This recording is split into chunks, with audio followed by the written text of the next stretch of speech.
msingesubiri mpaka serikali itoe ruhusa. Sasa ndugu yangu, wewe mtu unayeshindana naye ndo unamsubiri mpaka akuruhusu. Unaweza kukaa nje asikukaribishe miaka 10 hajakukaribisha. Sasa wakati hajakukaribisha unatafuta namna ya kuingia, hata dirishani unaingilia, sio?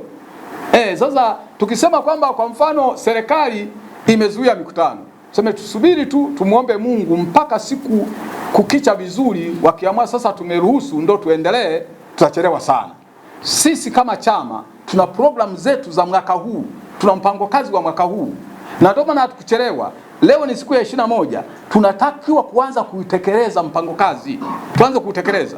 Hasa na utekelezaje? Mazingira ndio yanakupa ni mbinu gani utumie. Kwenye siasa ni mazingira ndio yanaamua mbinu ya kutumia. Hauwezi kusubiri mpaka mazingira yawe mazuri.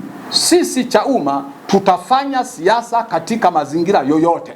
Tutafanya siasa katika mazingira yoyote. Iwe kuna shida kama hizi, iwe hakuna shida, ila mazingira ya wakati ndio yataamua tufanye siasa kwa namna gani.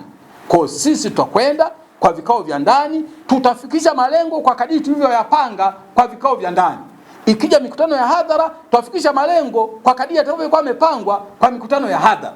Lakini lazima tuende na program za chama kama tulivyopanga. Nikuhakikishie operation itaanza tarehe 25. Itaendelea kwa sababu sisi viongozi lazima tuanze kuchanga, na tumeshachanga. Sisi viongozi tunachanga. Kwa tutaanza, tukishindiwa katikati mtajua tumeshindiwa labda Dodoma, sasa tumerudi tumebreak, sio?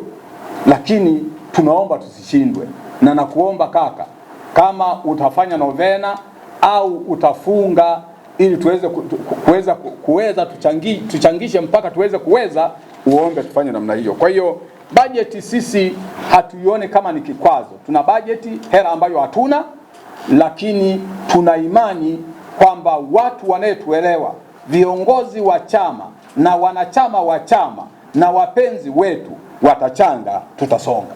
Tunaamini hivi.